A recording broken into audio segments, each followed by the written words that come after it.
10x returns? No. 10x disappointment.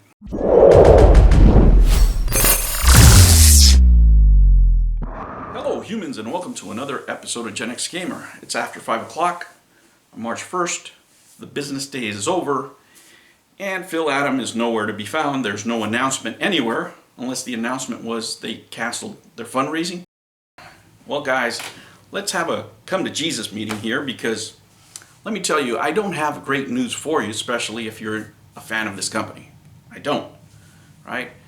Now, let me say that everything I'm going to say is from a business point of view. I'm not talking about anybody personally, right? I know a lot of you get very upset with me because you have personal relationships with, various people.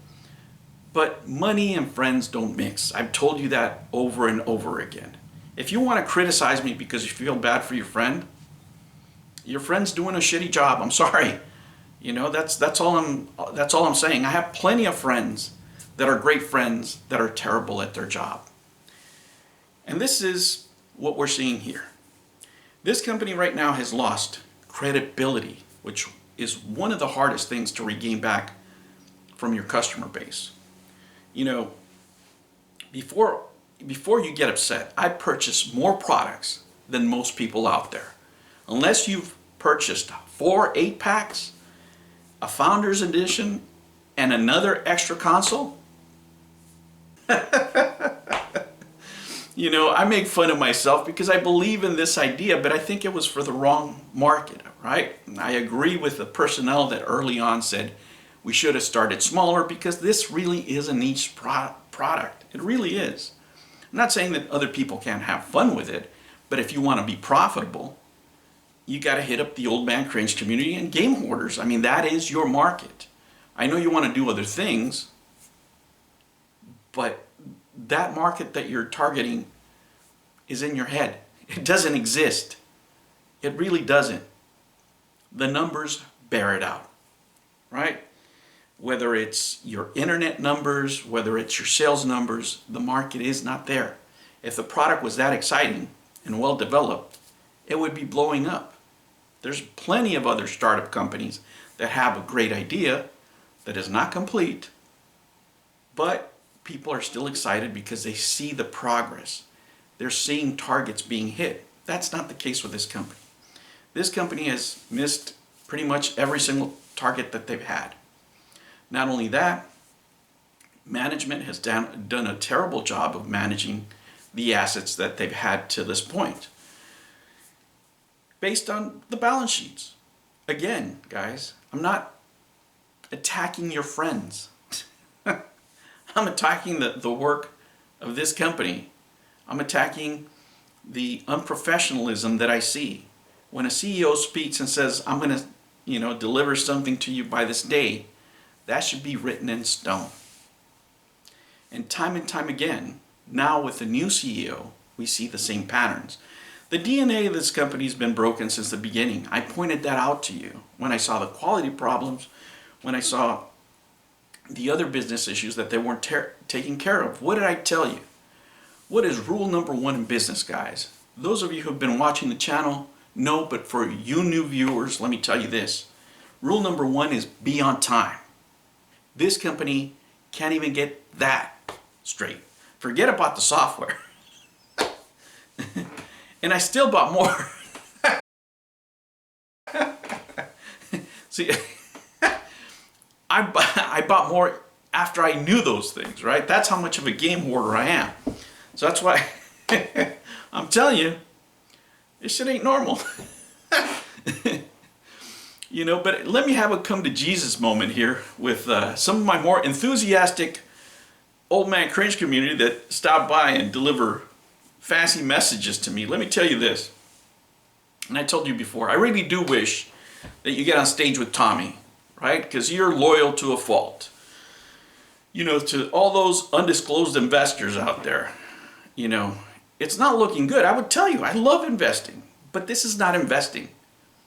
I invest in Nintendo because I see intrinsic value in a company over the next 20 years. What you did here is you speculated. That's very different from investing. You know, you have a duty to your customers, and you have an even bigger duty to your investors to be honest, to be upfront. And that's something that hasn't happened here. What I've done for the last few days, I've actually sat down and listened to a lot of what Smash JT had to say, because if anybody's on the inside regarding the business aspect of it, I haven't been listening to anything personal or his back and forth with people he used to be friends with. I'm just listening for the bits of business, because that's what I'm really interested in. They can't keep their commitments. They just can't. They can make a bunch of excuses, but you know what? When people make excuses, the only ones they sound good to is for the people making them. They sure as hell don't sound good to the investors, and they don't sound good to the customers. Right? They don't. This is something where, you know, a lot of the fans are saying, you know, at this point I don't expect anything. And that's a good place to be. You shouldn't. This company has shown that the staff they have is not capable of meeting the visions and the ambitions that they have. They just don't. And not only that, nobody gets fired, which is what a great gig to have, right? At this point, that money that was invested was really just to create a huge Patreon, because the only ones that are getting paid here are the principals who lend money to the company and the people going to work accomplishing nothing. This has been going on for a while, guys. When I said somebody needs to get fired over cornhole not being done, people jumped up in arms. I was not kidding. And that was just a business proposition, because that's what you do in business. You have a budget in business, right? And that project alone should have told you the kind of trouble they were in. Because if you finish the game, right? And what was the statement, remember? Oh, it wasn't as fun as we thought. We're going to tweak it. Nobody does that. You have a budget and you have to meet it. And you divide it and you do QC along the way to make sure that that doesn't happen at the end. If you have a disciplined process, you're not going to find out at the end that it's not as fun as we want it to be. That's an excuse for underperforming, for a mismanaged project. And this whole process has been mismanaged from the top to the bottom. You know, I can show you example after example where this company has made professional mistakes. I'm sure the people are nice, but investors don't care if nice people burn their money or bad people burn their money. The outcome is still the same. Customers don't give a shit if the person that's underperforming is nice or not nice. We still don't have our consoles. I have plenty of friends that suck at their jobs, and they're wonderful friends, especially some drinking buddies, let me tell you. But somebody needs to be held accountable at some point. And you can't do it in this company because they constantly underperform. Now, they could be somebody, and I hope maybe there is somebody who's going to invest some money, but they have to make some major changes to the DNA of the company, because they don't have the skill set to produce what they're trying to produce. It's that simple.